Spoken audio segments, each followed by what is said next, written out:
I came across something on the internet the other day. In fact, it was a Substack article that was written by Dr. Robert Malone. And being the skeptic that I am, I can't certainly believe everything on the internet, so I did research.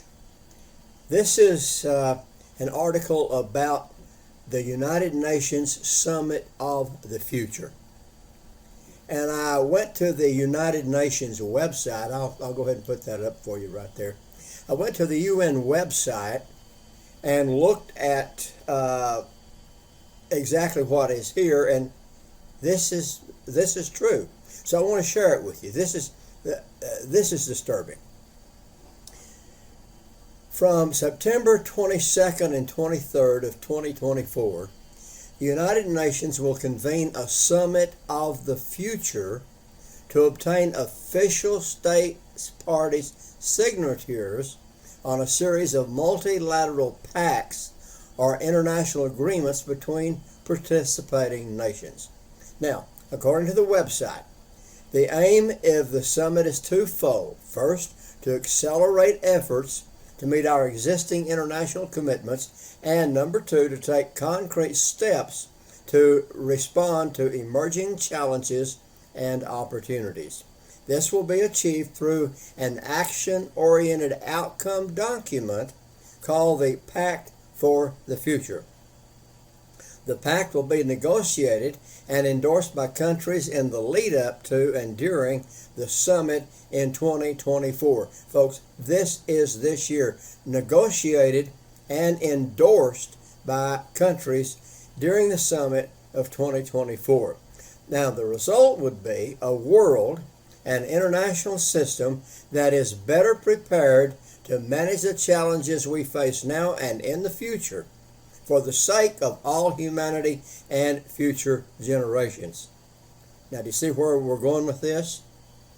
We are going into globalism. In fact, the Summit of the Future Pact annexes include the Pact for the Future and the Declaration on Future Generations and the Global Digital Compact.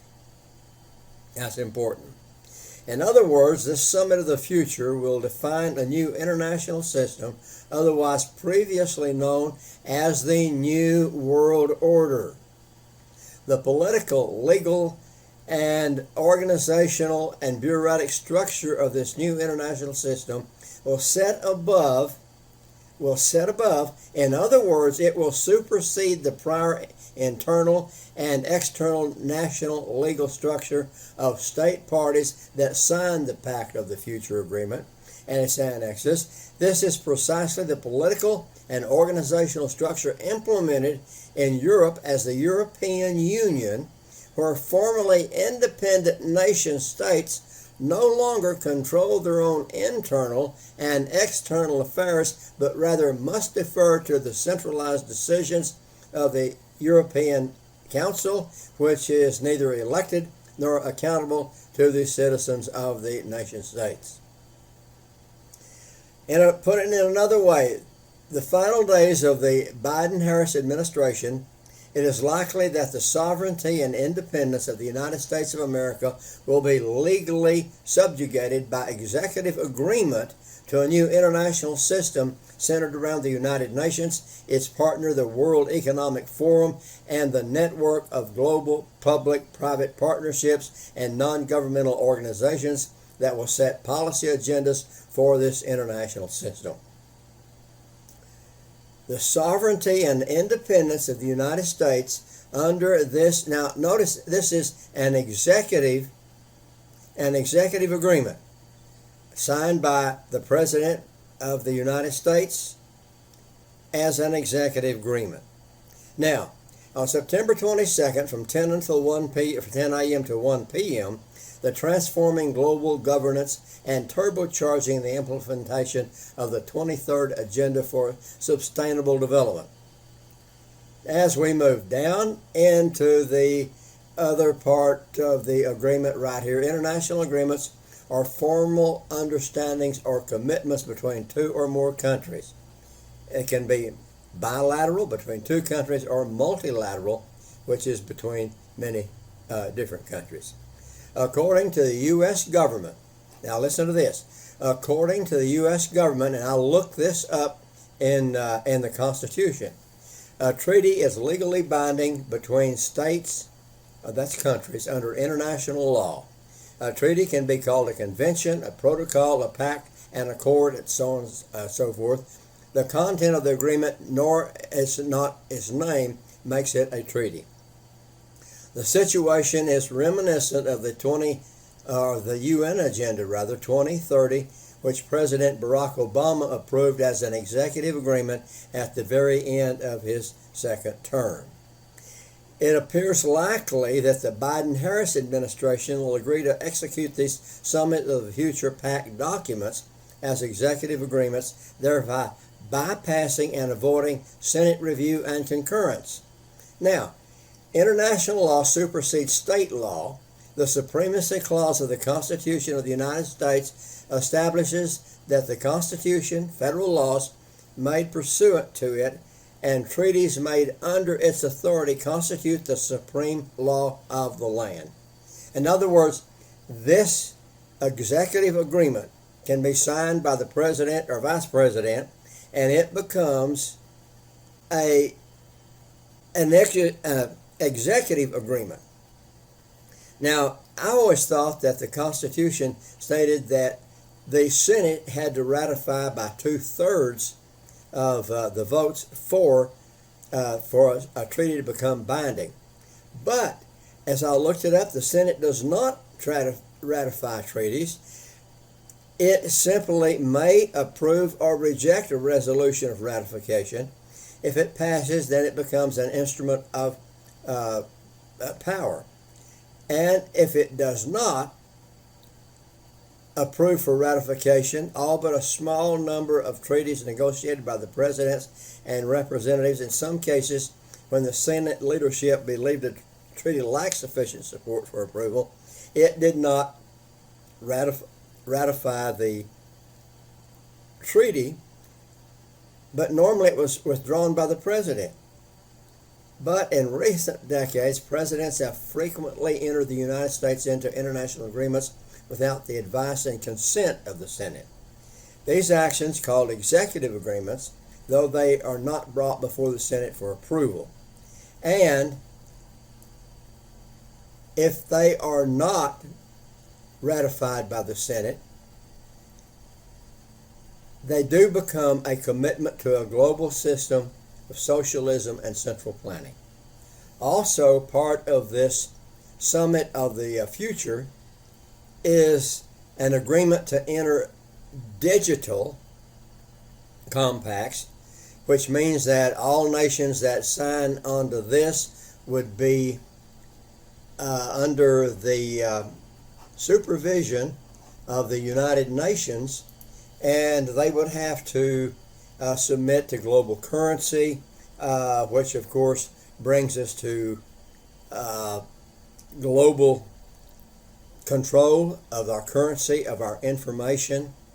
And then it would also allow the United Nations to send in UN troops, which could come in and confiscate our guns. In other words, it puts us under the one world government that we all definitely oppose.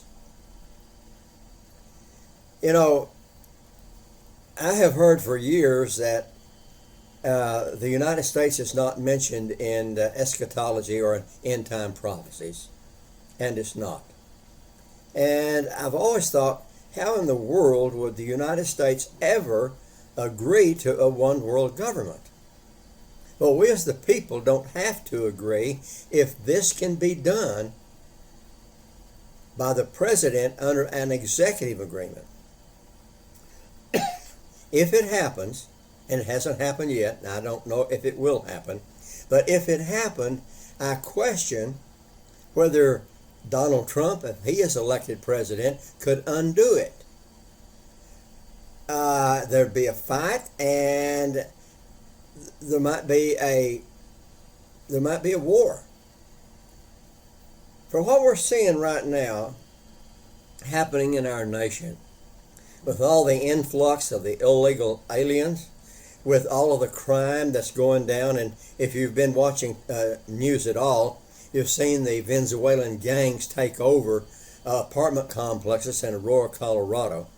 And they are demanding that the residents of these apartment complexes pay them the rent instead of it going to the people who own the apartment buildings. They're taking over buildings. They're taking over hotels. Folks, we've got a serious problem. The governor of Colorado even blamed this as misinformation on a city councilman in Aurora, Colorado. We do have some serious problems with what's happening. I saw another clip today where Chinese gangs are buying houses all across the United States. And in these houses, big, nice, beautiful homes, well-kept yards, but the inside is totally gutted and made into a marijuana growing station.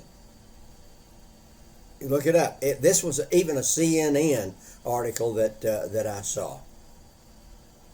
We don't know how many hundreds of thousands of military-aged men have come into our country. And we do know that all of them don't have our best interest in heart.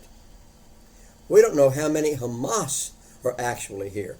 If you remember a few weeks ago when President Netanyahu from Israel came to make a speech, remember the Hamas attack in Washington, D.C.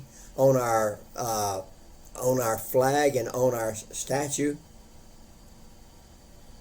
Look at all of what's taking place, all of the jihadist rhetoric and things that's happening on college campuses where these young skulls full of mush are going for it.